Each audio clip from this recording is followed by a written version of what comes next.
আসসালামু আলাইকুম। সম্মানিত ভ্রমণ পিপাসু ভিউয়ার্স, আশা করি ভালো আছেন। আজকে যে স্থানটি দেখতেছেন এটার নাম হচ্ছে স্বপ্নদ্বীপ। আপনারা যদি কোলাহলের বাহিরে যে নদী, নৌকা, সবুজের বিশালতার মাঝে কোনো একটা জায়গায় ভ্রমণ করতে যান, তাহলে সবচেয়ে সুন্দর একটা জায়গা হচ্ছে স্বপ্নদ্বীপ। স্বপ্নদ্বীপ মূলত ব্রাহ্মণবাড়িয়া জেলার বাঞ্ছারামপুর থানার চরশিবপুর মেঘনা নদীর জেগে ওঠা একটি চর। স্বপ্নদ্বীপে আসলে আপনাদেরকে স্বপ্নদ্বীপে ঢুকতে হলে 50 টাকা জনপ্রতি টিকিট গুনতে হবে। টিকিট কেটেই স্বপ্নদ্বীপে ঢুকতে হবে। এছাড়া ঢোকার কোনো উপায় নেই, কারণ চারদিকেই আটকানো, চারদিক দিয়ে আটকানো, যেহেতু ভিতরে ঢোকার কোনো সুযোগ নেই। টিকিট কেটে ভিতরে ঢুকতে হবে। মূলত পরিবার পরিজন, আত্মীয় স্বজন কিংবা পিকনিক স্পট হিসেবে যদি চিন্তা করেন, তাহলে কোলাহল থেকে দূরে এই স্বপ্নদ্বীপটা পারফেক্ট একটা জায়গা। মূলত এই স্বপ্নদ্বীপ স্কোয়ার, চতুর্ভুজ আকৃতি, চতুর্ভুজের মতো এই দ্বীপটি।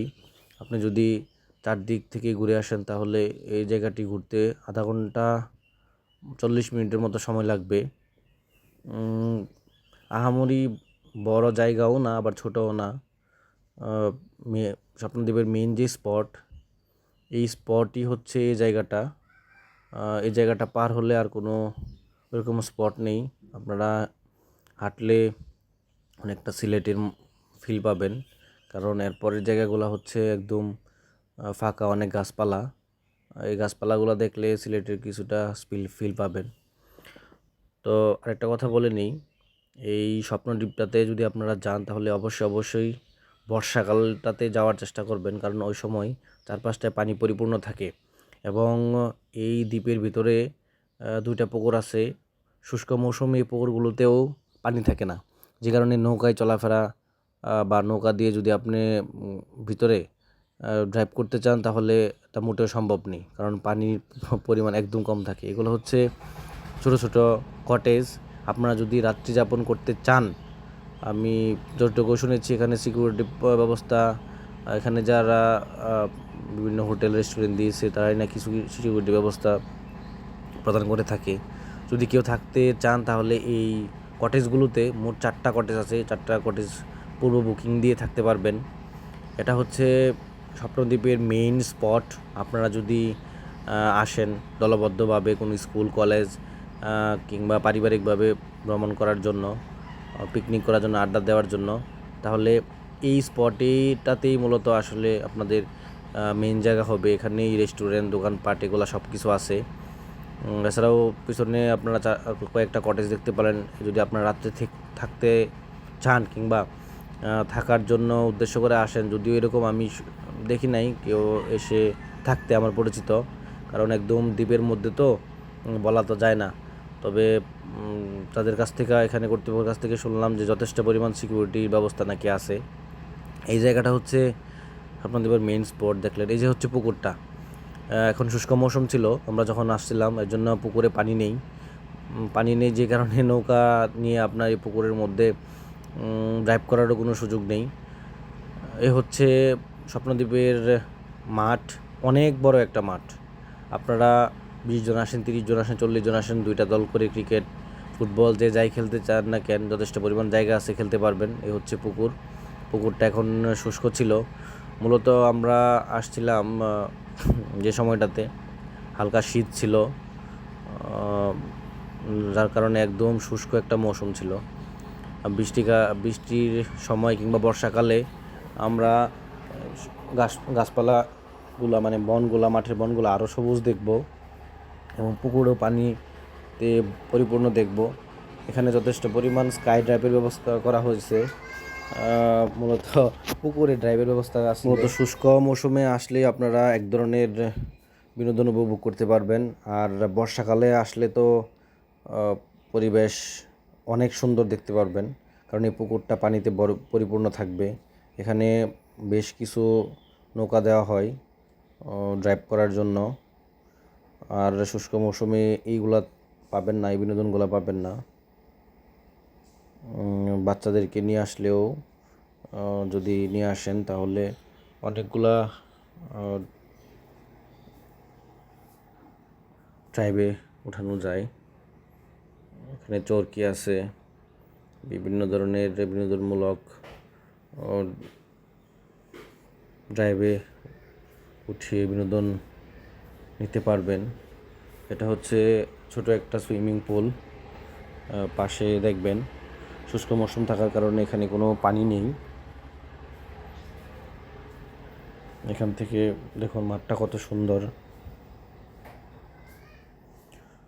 সর্বোপরি আপনাদেরকে বলে রাখি, যে কেউ যদি এই ভ্রমণ স্পটে আসতে চান তাহলে নরসিংদী থেকে যদি আসেন কেউ, তাহলে নরসিংদী পৌরসভা থেকে সিএনজি আসে সরাসরি 2500 কিংবা রিজার্ভও নিয়ে আসতে পারেন সরাসরি বিষ্ণুনদী ফেরিঘাট।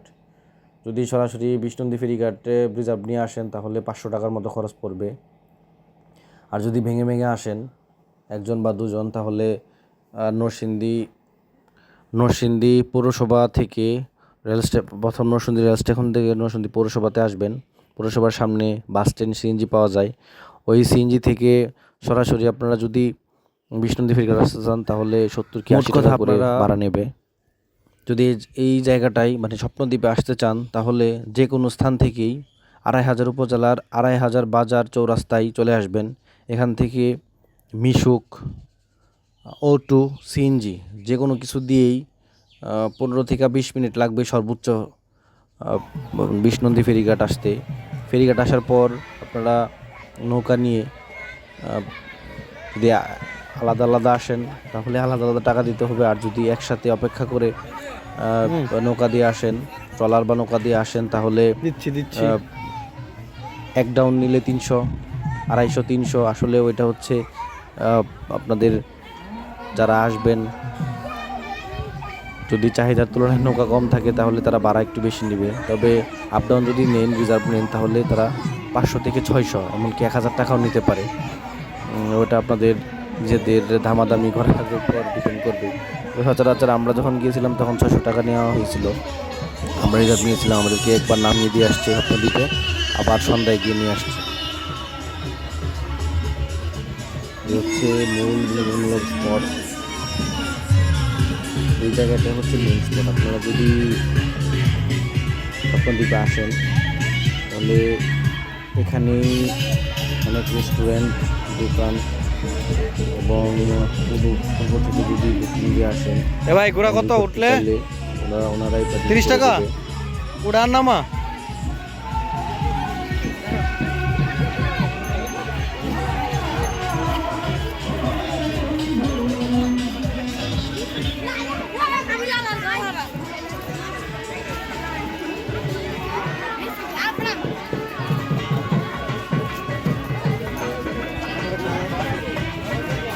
এটা হচ্ছে মেইন স্পটের মাঠ।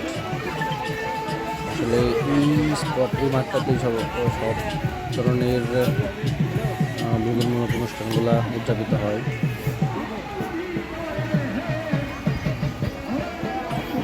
যে এখানে প্যান্ডেল করা আছে। আপনি যদি পূর্ব পরিকল্পনা করে আসেন, অনেক মানুষ আসে এরকম প্যান্ডেল চান, তাহলে কর্তৃপক্ষের নাম্বার নিয়ে তাদের সাথে যোগাযোগ করে অর্ডার করে তারপরে আসলেই সবচেয়ে উত্তম হবে। যার ফলে তারা পূর্ব থেকে এগুলো রেডি করে রাখবে, আপনারা এসে শুধু বিনোদন করা শুরু করবেন। এ হচ্ছে বাচ্চাদের খেলার জায়গা, বিনোদনের জায়গা। এটাতে আসলে বাচ্চারা না, সবাই উঠতে পারবেন। এখানে ঢুকতে গেলে নির্দিষ্ট পরিমাণ টিকিট কেটে ঢুকতে হয়। এছাড়াও এই নৌকা কিংবা এই রাইডগুলোতে উঠতে গেলে নির্দিষ্ট পরিমাণ টাকা গুনে তারপরে উঠতে হবে।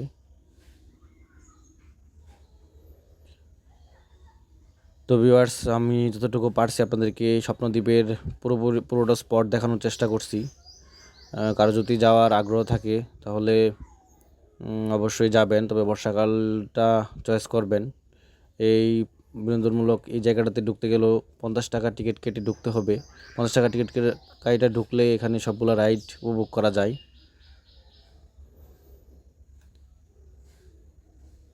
তো ভিউয়ার্স, আমি আমার দিক থেকে সবগুলা জায়গা আমি যতটুকু ধারণ করতে পেরেছি দেখানোর চেষ্টা করছি। আর তো সব কিছু বললামই। জায়গাটাতে যদি আসতে চান ভালোই আসবেন, ভালো থাকবেন সবাই।